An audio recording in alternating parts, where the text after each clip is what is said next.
மூஷிக வாகன மோதகஸ்த சாம்பரகரண விளம்பித சூத்ர வாமனரூப மகேஸ்வரபுத்திர விக்ன Vinayaka பாதநமஸ்தே. ஜெய்கணேச பாகிமாம் ஸ்ரீகணேச ரக்ஷமாம். Sri Bhagavathi YouTube channel நேயர்களுக்கு அஸ்ட்ராலஜர் டாக்டர் ஹரிஹர சர்மாவின் பணிவான நமஸ்காரங்கள். ஸ்ரீ சக்தி ஜோதிட குழுவின் சார்பாக அடியேன் அஸ்ட்ரோ KS ஐயங்கார் மற்றும் ஹரிஹர சர்மா இருவரும் சேர்ந்து இந்த மாதத்தில், அதாவது பங்குனி மாதம், விஸ்வாவசு வருஷம் பங்குனி மாதத்தினுடைய பலன்களை பார்க்குறோம். இது எப்போ ஆரம்பிக்குது? 15/3/2026 13/4/2026 வரலும் உண்டான காலகட்டத்தை சொல்கிறோம். போன மாதம், அதாவது மாசி மாதத்துலேயே சில பலன்களை நாங்கள் சொல்லியிருப்போம். அது உலகத்து அளவில் நல்ல பிரசித்தி பெற்று ஆயிருக்கு. இந்த மாதத்தினுடைய பலன்களையும் கூர்ந்து கவனிங்க. நிச்சயமாக உங்களுடைய வாழ்க்கையில் மிகப்பெரிய மாற்றங்கள், ஏற்றங்கள் வரக்கூடிய வாய்ப்பு உண்டு. இப்போ பார்த்தேனால் இந்த மாதத்தினுடைய கோல்சாரம் என்னென்ன மாறுதல்கள் இருக்குது, என்னென்ன விசேஷ நாட்கள் அப்படின்றத பற்றி ஐயா ஹரிஹர சர்மா சொல்வார். ஐயா நல்லா அருமையாக சொன்னீங்க. இப்போ நம்ம ஒவ்வொரு முறையும் ஒவ்வொரு தமிழ் மாத பலன்களும் வாக்கிய பஞ்சாங்க முறைப்படி சொல்லிட்டு வரோம். அதன்படி நாம் இப்போ பார்க்கக்கூடியது பங்குனி மாத பலன்கள். பங்குனி மாதம் அப்படின்னாக்க சூரியன் இருக்கக்கூடிய இடம் அப்படின்றது மீனம். காலபுருஷ தத்துவத்தின்படி மேஷம் முதல் ராசியாகவும் மீனம் கடைசி ராசியாகவும் கொண்டிருக்கிறது இந்த தமிழ் மாத பலன்கள். அப்படி பார்க்கும்போது சூரிய உதயம் எங்கே ஆரம்பமாகுதோ, சூரியன் எந்த இடத்துல இருக்காரோ அதை வச்சு தான் நம்மளுடைய தமிழ் மாதத்தை கணிக்கிறோம். அதன்படி பார்த்தோம் அப்படின்னாக்க சூரிய பகவான் இருக்கிற இடம் அப்படின்றது மீனத்தில் இருக்கார். அவர் மட்டும் தனித்து இருக்காரா அப்படின்னா அவர் தனித்து இல்லை, கூட அவருடைய மகனான சனி பகவானும் இடம் பெயர்ந்து கடந்த 6/3/2026 அன்னைக்கு கும்பத்திலேருந்து மீனத்துக்கு வந்துட்டார். சரி, அவர் மட்டும்தான் தனியாக இருக்கிறாரா அப்படின்னா கூட சுக்கிர பகவானும் இருக்கிறாரு. அப்போ இந்த 3 கிரகங்களும் இருக்கக்கூடிய மீனராசி. அதற்கு அடுத்தது பார்த்தோம்னாக்க காலபுருஷ தத்துவத்தின்படி 3வது ராசி அப்படின்றது மிதுன ராசி. கடந்த காலகட்டங்களில் குரு பகவானானவர் வக்ர நிலையில் இருந்தார், பலமிழந்த நிலையில் இருந்தார். அவர் வெப்ப வக்ர நிவர்த்தி ஆகிறாரு அப்படின்னாக்க 17/3/2026 மாதம் பிறந்து 2 நாளில் வக்ர நிவர்த்தி அடைகிறாரு. இந்த வக்ர நிவர்த்தி அடையும் போது அவருடைய பலன்கள் மாறும். கடந்த காலகட்டங்களில் நம்மளுடைய ஜோதிடர் அஸ்ட்ரோ KS ஐயங்கார் அவங்க சொல்லியிருந்தாங்க, உலக போர் மூடக்கூடிய வாய்ப்புகள் உண்டு, போர் பதட்டம் வரக்கூடிய வாய்ப்புகள் உண்டு, கிழக்கு அதாகப்பட்டது யுனைடெட் அரபு எமிரேட்ஸுக்கு உண்டான போர் பதட்டம் வரக்கூடிய வாய்ப்புகள் உண்டு, போரினால் பல பொருளாதார இழப்புகள் ஏற்படும் சொன்னார். அதை மட்டும் சொல்லலை, அவர் என்ன சொல்லியிருந்தார், இந்த ஊக வணிகம் அதாகப்பட்டது ட்ரேடிங்கில் இறக்கம் ஏற்படும் அப்படின்னு சொல்லியிருந்தார். நீங்கள் நல்லா நோட் பண்ணி பாருங்கள், அவர் சொல்லியிருந்தபடியே ட்ரேடிங்கில் இறக்கம் ஆகிடுச்சு.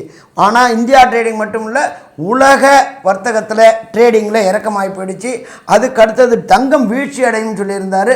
தங்கமும் பார்த்திங்கன்னா கிட்டத்தட்ட வீழ்ச்சி அடைஞ்சிக்கிட்டு இருக்குது. அப்போ நாங்கள் கணிக்கிறது எல்லாமே கரெக்டாக இருக்குது. அதே போல் உங்களுடைய இண்டிவிஜுவல் ஜாதகத்தையும் நாங்கள் கணித்து சொல்லுவோம்.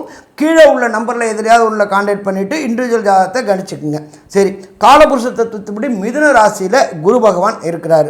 அதுக்கு அடுத்தது பார்த்தோம்னாக்க காலபுருஷ தத்துவத்தின்படி 5ஆம் இடம்ன்றது சிம்மம். சிம்மத்தில் யார் இருக்காங்க அப்படின்னாக்க கேது பகவான் இருக்காங்க. இந்த கேது பகவான் வரக்கூடிய நவம்பர் மாதம் வரலும் சிம்மத்திலே இருப்பாங்க.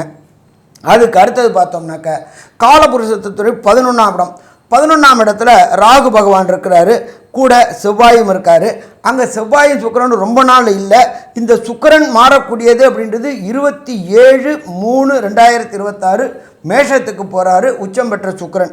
அதுக்கு அடுத்தது பார்த்தோம்னா 1/4/2026 செவ்வாய் மீனத்துக்கு போகிறாரு. 6/4/2026 புதன் நீச்ச நிலையில் மீனத்துக்கு போகிறாரு. அங்கே ஏற்கனவே சூரியன் சனி இருக்கார், கூட புதனும் இருக்கார். அப்போ இப்படி ஏற்பட்ட காலநிலையில், இப்படி ஏற்பட்ட கிரகங்கள் இருக்கக்கூடிய காலகட்டங்களில் இந்த பங்குனி மாதம் பிறக்குது. சரி, இந்த பங்குனி மாதத்தில் உள்ள விசேஷங்கள் என்னென்ன அப்படின்றத ஃபஸ்ட்டு பார்ப்போம். இந்த பங்குனி மாதம் பிறக்கக்கூடிய காலகட்டங்களில் 18/3/2026 விசேஷமான அமாவாசை, பங்குனி அமாவாசை. அதுக்கு அடுத்தது பார்த்தோம்னாக்க 19/3/2026 தெலுங்கு பேசுகின்ற மக்கள், கன்னடம் பேசுகின்ற மக்கள் கொண்டாடக்கூடிய பண்டிகை யுகாதி பண்டிகை தொடங்குது. அதுக்கு அடுத்தது பார்த்தோம்னாக்க 27/3/2026 ஸ்ரீ ராமநவமி கொண்டாடப்படுது. அதுக்கு அடுத்தது பார்த்தோம் அப்படின்னாக்க 30/3/2026 மகாவீரர் ஜெயந்தி. உலகுக்கு அமைதியை போதித்தவர், எப்படி வாழணும் அப்படின்ற பாதை கொடுத்தவர் அந்த மகாவீரர் ஜெயந்தி. இதை தவிர பார்த்தோம்னாக்க 1/4/2026 எம்பெருமான் முருகனுக்கு உண்டான பங்குனி உத்தரம். இப்படியேற்பட்ட நாட்களில், இப்படியேற்பட்ட கிரக பொசிஷனில் இந்த பங்குனி மாதம் தொடங்குது. இப்போ மேஷம் முதல் மீனம் வரை என்னென்ன நற்பலன்கள், என்னென்ன கெடுபலன்கள், இதை தவிர கடந்த காலகட்டங்களில் சொன்னதை பற்றி ஒரு சில விரிவாக்கத்தையும் திரு அஷ்ட கேஎஸ் ஐயங்கார் சொல்லுவாங்க. ஐயா, அற்புதமாக சொன்னீங்க. அதாவது இந்த மாதம் பார்த்தலையானால், அதாவது மாசி மாதத்தில் போர் மூலத்திற்கான அபாயங்கள் அதிகமாக இருக்குன்றதை சொன்னோம். இந்த மாதத்தில் பார்த்தீர்களேயானால் அந்த 17ஆம் தேதி அன்னைக்கு குரு வக்ர நிவர்த்தி ஆனதற்கு அப்புறம் எல்லா விஷயங்களும் கொஞ்சம் கொஞ்சமாக சரிப்பட்டு வரக்கூடிய வாய்ப்புகள் மிகவும் அதிகமாக இருக்கும். என்னதான் சூரியனும் சனியும் 12ஆம் வீடுன்னு சொல்லக்கூடிய காலபுருஷ தத்துவத்தின் 12ஆம் வீடுன்னு சொல்லக்கூடிய மீனத்தில் இருக்கிறது, விசேஷம் இல்லை. சூரியனுக்கு மிகவும் ரொம்ப ஸ்ட்ராங்காக இருக்கும். சனியை பொறுத்தவரையிலும் இந்த இம்போர்ட் எக்ஸ்போர்ட் பிஸ்னஸ் ரொம்ப அடிபடக்கூடிய வாய்ப்புகள் மிகவும் அதிகமாக இருக்குது. இந்த காலகட்டத்தில் ரொம்பவும் ஜாகிரதையாக எக்ஸ்போர்ட் பண்ணுறவங்க அவங்களெலாம் ரொம்ப ஜாகிரதையாக இருக்கிறது, ரொம்பவும் பொறுமையாக இருக்கிறது நல்லது. பொருளாதாரம் சற்று மெதுவாக எந்திரிக்கக்கூடிய வாய்ப்புகள் நிச்சயமாக தெரியும். இந்த குரு வக்கர நிவர்த்தி ஆனதுக்கப்புறம் பொருளாதாரத்தில் கொஞ்சம் மேன்மை இருக்கக்கூடிய வாய்ப்புகள் நிச்சயமாக உண்டு. அது தவிர ஷேர் மார்க்கெட்டும் கொஞ்சம் கொஞ்சமாக அப்கிரேட் ஆகக்கூடிய வாய்ப்புகள் இந்த காலகட்டத்திலேருந்து வந்துடும், கவலைப்பட தேவையில்லை. சரி, இப்போது மேஷம் முதல் மீனம் வரை இந்த பங்குனி மாதத்தினுடைய பலன்கள் எப்படி இருக்குது அப்படின்றத ஒன்றா பார்க்கலாம். அன்பார்ந்த விருச்சிக ராசி என்பர்களே, உங்களுக்கு இந்த பங்குனி மாதம் எப்படி இருக்குன்னு பார்க்கலாம். கடந்த காலகட்டங்களை பொறுத்தளவுக்கு அர்த்தாசிரம சனி, அஷ்டமம்னா 8, அர்த்தாசிரமம்னா 4. அர்த்தாசிரம சனினால் அவதிப்பட்டு இருந்தீங்க. உடல்நல ரீதியான தொந்தரவு, மனநல ரீதியான தொந்தரவு, பொருளாதார ரீதியான தொந்தரவு, வண்டி வாகனங்களில் சின்ன சின்ன கண்டங்கள், அதே போல் பொருளாதார இழப்புகள், மென்டல் டிப்ரெஷன், மென்டல் டிஸ்டர்ப்டு எல்லாமே இருந்துச்சு. இப்போ இந்த பங்குனி பிறக்கும்பொழுது இந்த அர்த்தாசிரம சனி, அஷ்டமம்னா 8, அர்த்தாசிரம சனி விலகிடுச்சு. அப்போ நல்ல காலம் பிறந்துருச்சா? நல்ல காலம் பிறந்துருச்சு. சரி, அதே போல் குரு பகவான் 8ல் இருக்கிறாரு. 8ல் இருக்கிறவர் இத்தனை நாள் வக்ரத்தில் இருந்தார். வக்ரத்தில் இருக்கிறவர் 17/3/2026 வக்ர நிவர்த்தியும் அடைகிறாரு. கடந்த காலகட்டங்களில் இருந்த மென்டல் டிப்ரெஷன், மென்டல் டிஸ்டர்ப்டு எல்லாமே கிராஜுவலாக கன்சிஸ்டண்ட்டாக குறையக்கூடிய காலகட்டம். ராசிநாதனான செவ்வாய் 4ஆம் இடத்துல இருக்கிறாரு. புதிய வண்டி வாகனம் வீடு வாங்கணும்னு நினைக்கக்கூடியவங்களுக்கு இந்த காலகட்டம் யோகமான காலகட்டம். ஏன் யோகமான காலகட்டம் அப்படின்னா, பிரகஸ்பதியான குரு 8ஆம் இடத்துல இருந்துக்கிட்டு தன்னுடைய 9ஆம் பார்வையாக உங்களுடைய ராசிநாதன் மேலே படுறாரு. கேட்ட இடத்துல பணம் கிடைக்கக்கூடிய வாய்ப்புகள் உண்டு. ஒன்றும் இல்லை, சைக்கிளில் போகிறவங்க டூ வீலரும், டூ வீலரில் போகிறவங்க காரும், காரில் போகிறவங்க சேடன் கார், லேவிஷ் கார்களும் வாங்கக்கூடிய வாய்ப்புகள் உண்டு. கடந்த காலகட்டங்களில் இருந்த விருச்சிக ராசி என்பவர்கள் வாடகை வீட்டில் இருந்துக்கிட்டு கஷ்டப்பட்டுட்டு இருந்தவங்களுக்கு ஒரு அபார்ட்மெண்ட்டாவது வாங்கக்கூடிய வாய்ப்புகளை கிடைப்பார் இந்த குரு பகவான். அடுத்தது பார்த்தோம் அப்படின்னாக்க 5ல் சனி பகவான் சூரியனும் இருக்காங்க. அடுத்தது பார்த்தோம் அப்படின்னாக்க புதனும் குருவும் பரிவர்த்தனை யோகம் பெற்று இருக்கக்கூடிய காலகட்டங்கள், புத ஆதித்ய யோகம் பெற்றிருக்கிற காலகட்டங்கள். அப்போ விருச்சிக ராசியை சேர்ந்த படிக்கக்கூடிய மாணவர்கள், அவங்க கல்லூரியில் படிக்கிறவங்களாக இருக்கட்டும், இல்லை காம்படிட்டிவ் எக்ஸாம் படிக்கக்கூடிய மாணவர்களாக இருக்கட்டும், அவர்களுக்கு எல்லாமே இந்த காலகட்டங்கள் மகா யோகமாக ஆகக்கூடிய வாய்ப்புகள் உண்டு. அடுத்தது பார்த்தோம் அப்படின்னாக்க நீண்ட நாட்களாக வேலைக்கு ட்ரை பண்ணக்கூடியவங்களுக்கு ராசிநாதனான செவ்வாய் ராசிக்கு 4ல் இருக்கார். அவர் தான் 6க்கும் உடையவர். அவரை குரு பார்க்குறாரு. படித்த படிப்பிற்கு உண்டான வேலை கிடைக்கக்கூடிய வாய்ப்புகள் உண்டு. வேலை கிடைச்சதில் பதவி உயர்வு, பணவரவு கிடைக்கக்கூடிய வாய்ப்புகள் உண்டு. நீண்ட நாட்களாக திருமணமாகலைன்னு காத்துக்கிட்டு இருந்த விருச்சிக ராசியை சேர்ந்த அன்பர்களுக்கு, அது ஆணாக இருக்கட்டும் பெண்ணாக இருக்கட்டும், இந்த பங்குனி மாதத்தில் ஜாதக பரிவர்த்தனை பண்ண ஆரம்பித்தாச்சு அப்படின்னாக்க கண்டிப்பாக வைகாசிக்குள்ளார நிச்சயதார்த்தமாகக்கூடிய வாய்ப்புகளையும் கொடுப்பார். இதை தவிர பார்த்தோம்னாக்க உங்களுக்கு சுக்கிர பகவான் நல்ல நிலையில் இருக்காரா? சுக்கிர பகவான் 5ல் இருக்கிறாரு. 5ல் அவர் உச்சம் பெற்று இருக்காரு. நீண்ட நாட்களாக கிடைக்க வேண்டிய புகழ் உங்களுக்கு கிடைக்கும். நீண்ட நாட்களாக சந்தான பாக்கியம் என்கின்ற வம்சபிருத்தி கிடைக்காத விருச்சிக ராசி அன்பர்களுக்கு சந்தான பாக்கியம் கிடைக்கக்கூடிய வாய்ப்புகள் உண்டு. அப்போ இந்த மாதிரி பாதி அற்புதமான மாதமாக இருக்கக்கூடிய காலகட்டங்கள் இந்த பங்குனி மாதம்.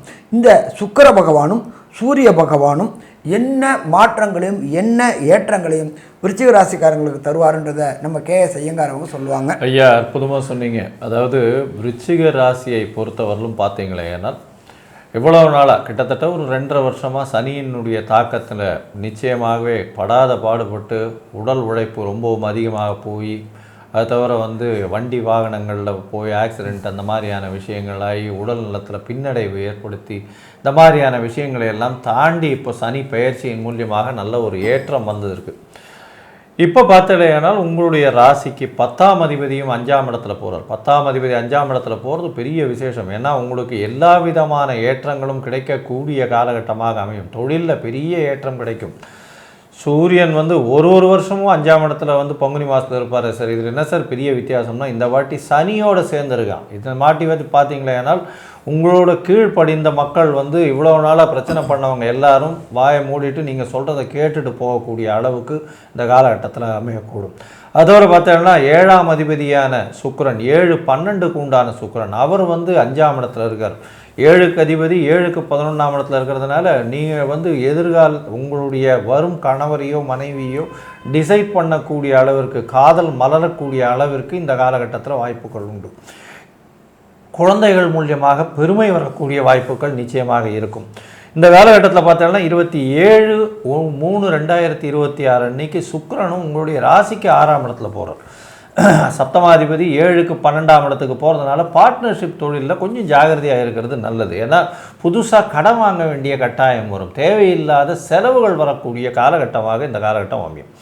இந்த காலகட்டத்தில் பார்த்தடையானால் சுக்கிரன் 6ஆம் இடத்துக்கு போனாலும் உங்களுக்கு ஒரு நல்ல ஒரு ஏற்றத்தை கொடுக்கக்கூடிய காலகட்டமாகவே அமைய போகிறது. புதுசாக கடன் வாங்கினாலும் அதில் வெற்றி பெறக்கூடிய வாய்ப்புகள் உண்டு.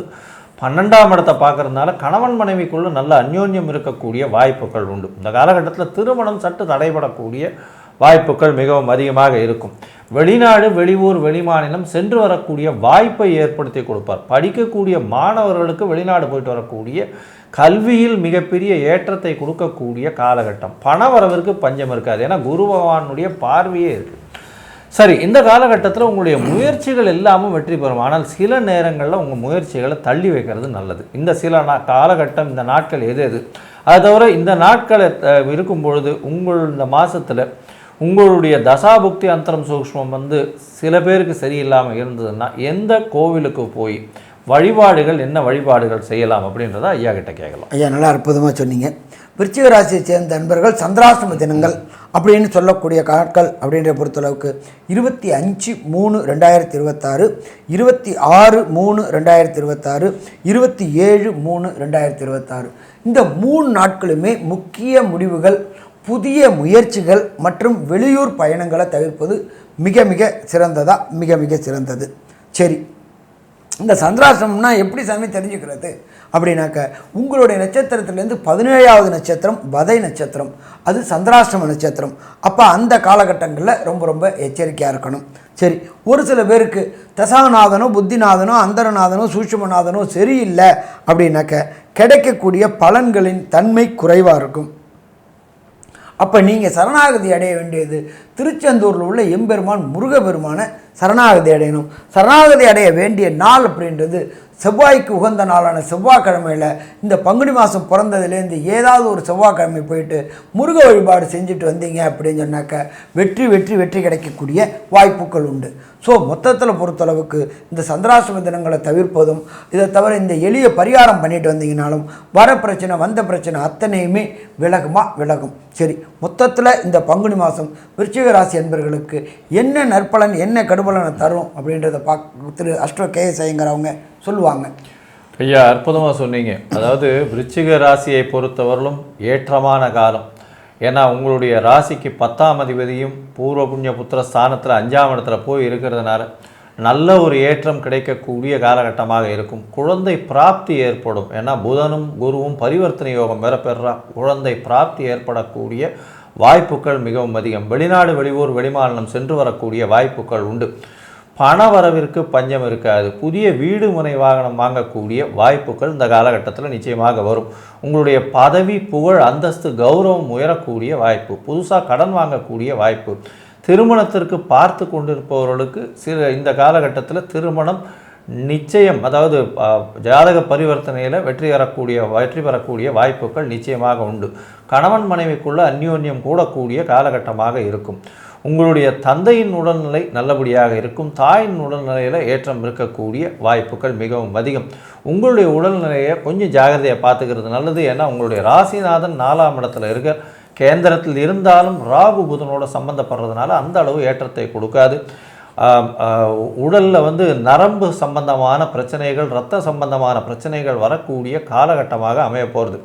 அதுவும் ராகுவோடு சேர்ந்து இருக்கிறதுனால கொஞ்சம் ஜாகிரதையாக பார்த்துக்கிறது ரொம்பவே நல்லது.